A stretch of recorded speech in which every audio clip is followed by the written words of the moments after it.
What are the treasures that Jesus said we should not lay up on this earth?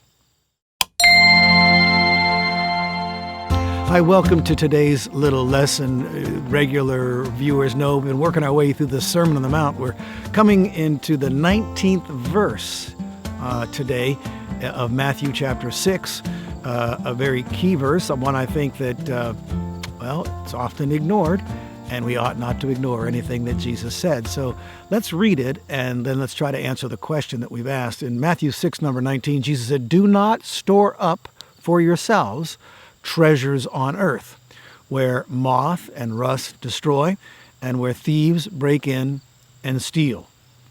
But contrariwise, he said, but store up your treasure in heaven." And why? Because neither moth nor rust destroys there, and thieves do not break in and steal there. So Jesus is contrasting two places where we can put our treasure, in heaven or on the earth. And he's advocating that it's much better, much wiser to lay up our treasure in heaven than on the earth. Why? Because we risk losing it on the earth. And once it's in heaven, there's no risk of losing it. Now, some people, they imagine Jesus giving this sermon with this stern look on his face and wagging his finger, at people. But I don't know. I just imagine Jesus being a little more gracious and merciful than what some people do. And, he didn't have to give us any reason. If he just wants to be the stern, dictator, he doesn't have to give us any reason. He just says, don't lay up your treasures on this earth. Lay it up in heaven. And that would have been enough. But he gives us a reason. And so that shows me that he's having mercy on us. He's trying to persuade us to see and understand why it makes more sense to lay up treasure in heaven rather than on earth. Okay, so now what are these treasures? Are they only things that we treasure, as some people teach, in our hearts? So as long as you don't treasure it, and you hold it loosely, all these Christian cliches that are doublespeak that you so often hear. Is that what he said? No. A treasure, he said, he gave us some definition here. A treasure could be something that a moth consumes. Well, the only thing that moths consume that people own, and of course that doesn't really happen much anymore in the developed world, is clothing. And James, in his epistle said, "Woe to you rich, weep and howl for the miseries that are coming upon you, for your riches have rotted and your clothing has become moth-eaten." So back in the day when we had to worry about moths eating our clothing because we didn't have the modern-day synthetic fabrics, and we used mothballs, we didn't put mothballs in our regular closets. We put mothballs in the trunks and in the garment bags in our attics. Why? Because we're trying to keep the clothing that we never or rarely or seasonally wore from being eaten by moths during the time that we're not wearing it. Moths don't eat the clothing that you're wearing every day. They don't have a chance, they don't stand a chance. But put your clothing away in a closet, and that implies that perhaps you got more than you really need. And so the moths are going to get it. And you could have given away that coat, as John the Baptist said, "Whoever has two coats, let him share with him who has none." You could have given away that coat, and it'd be up there in heaven.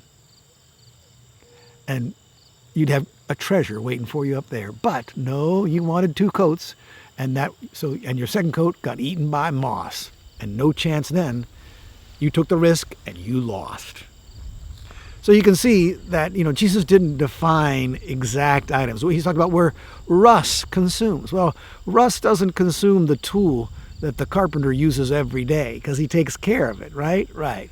Rust doesn't consume the stuff that you use every day. It consumes the stuff that's down in your damp basement and over in your garage and so forth, and maybe up in your attic or out in your yard or behind the wood pile, And we all know what I'm talking about here. The things that we don't ever use or use rarely, those are the things that are apt to rust. And so, that doesn't mean that no farmer should own a tractor. Again, there's a balance in all of this, and we need to see the reason behind it. We want to lay up as little treasure on the earth as necessary and lay up as much treasure as we can in heaven as possible, because then we eliminate all the risk. And isn't that, what happens so much to the stuff that we own? I think if Jesus were here today, he wouldn't have used these exact examples because we don't have such trouble with rust and moss these days, and even much trouble with thieves in many parts of the world. But he might say something like, don't lay up your treasures on this earth where the stock market can fall by 10% in one day. Something like that. I once heard a preacher talking about a church where he pastored, a big city. And every day to drive to work, he had to drive past this wrecking yard where they brought old automobiles, junk automobiles, and he watched them as he stood at a stoplight, and this crusher would crush these things into cubes, just all the metal. And then a magnet would lift up that cube and put it in the pile.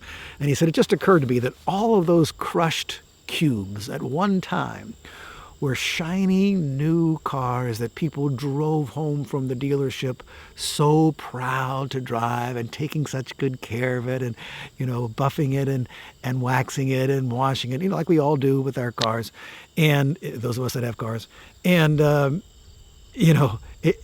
look at the end. It just gives you a different perspective. And there are things that we can all do to try to get our pile smaller on the earth to get the biggest possible pile of treasure in heaven. And I don't know what treasure in heaven actually looks like, and that's beyond my pay grade, I'm sure. But Jesus is telling us here, eliminate the risk of losing something.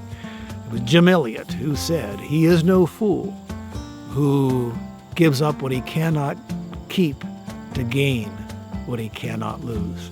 And I think he probably was reading Matthew 6:19 when he penned those words, because that's full of a lot of wisdom. Okay, we'll talk a little more about this on our next little lesson. Thank you so much for joining me.